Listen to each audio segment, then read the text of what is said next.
Welcome back. We're continuing our look into a really difficult but absolutely crucial biblical theme. Why is it that a divine message so often gets rejected?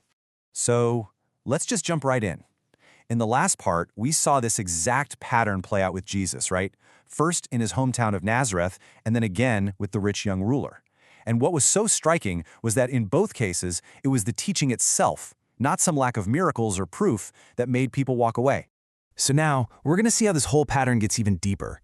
We're going to look at three more really powerful accounts: Jesus' parable of the sower, his heart-wrenching lament over Jerusalem, and then Stephen's final incredible stand before the Sanhedrin. And what you'll see is, this isn't just a one-off thing. It's actually a fundamental part of how truth is received and resisted. Okay, first up, we're jumping into Matthew chapter 13. This is where Jesus himself basically lays out the theology behind why people reject his teaching. To him, it's not some big mystery. Actually, he explains the whole thing using a really simple story about farming. So he tells this story, right? A farmer is out scattering seed, and it lands on 4 different kinds of soil. And later, Jesus explains that these 4 soils, they represent 4 different conditions of the human heart. Now the seed, that's the word of God. It's exactly the same every time. The only thing that changes is the soil, the heart that receives it. Is it like a hard-packed footpath? Or maybe it's shallow and rocky? Is it all choked up with the worries of the world? Or is it good, receptive soil? And this is the absolute key takeaway. The difference between someone just hearing the message and someone truly receiving it, it has nothing to do with the quality of the word. It's always about the condition of the heart. The teaching goes out to everyone, but it can only take root and produce fruit where the heart is actually prepared for it. His own disciples get kind of confused and ask him, hey, why do you speak in these veiled stories? And Jesus' answer is fascinating. He quotes the prophet Isaiah and explains that for a lot of people, their hearts have just become calloused. And this isn't about them not being smart enough to get it. No, it's a chosen state of spiritual hardness. They hear the words, sure, but they've made a decision not to understand the meaning behind them. And that brings us to something really critical about the parables themselves. See, they aren't just cute little stories. They're actually designed to work like a filter, a sifting mechanism that reveals what's really in a person's heart. If you're genuinely seeking truth, the parable shines a light. But if your heart is hard, the parable actually conceals the truth. And that's not God being cruel. It's a form of judgment that, in a way, gives people exactly what they've already chosen. All right, let's shift gears now to Matthew 23, and you'll see how this whole idea builds. Because here, the rejection isn't just about a random crowd or one person. We're talking about an entire city and its whole history. It's just days before the crucifixion, and Jesus is looking out over Jerusalem, and his heart is just breaking.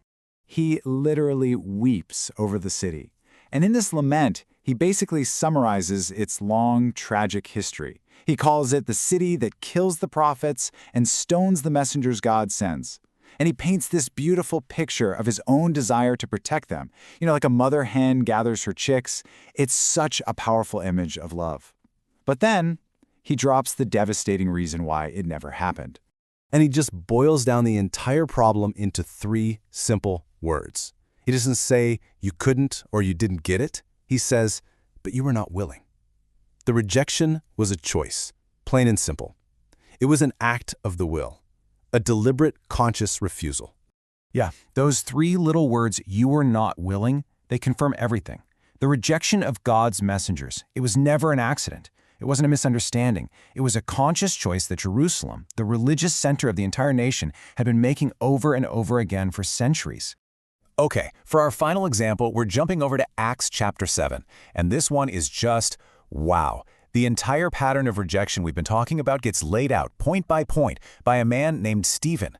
And then, in this moment of just unbelievable irony, the pattern is demonstrated on him, right there in real time.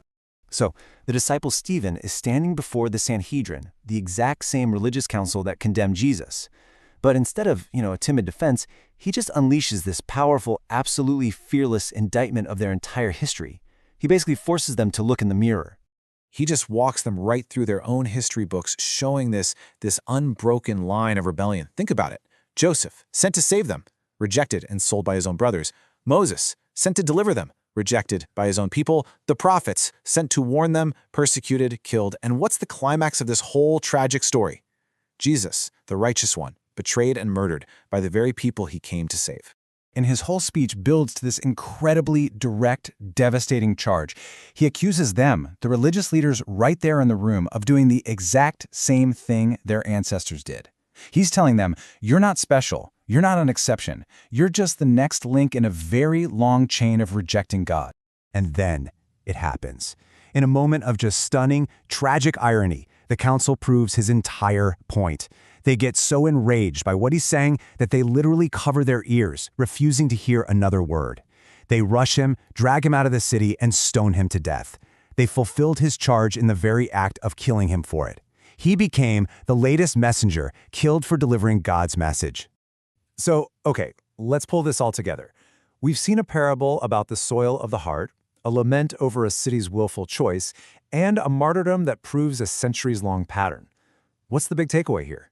Well, a really clear three-step pattern starts to emerge across the entire New Testament. First, a divine message gets delivered, faithfully, without watering it down. Second, the people who hear it make a choice to reject it, and it comes from unwillingness, not because they're confused.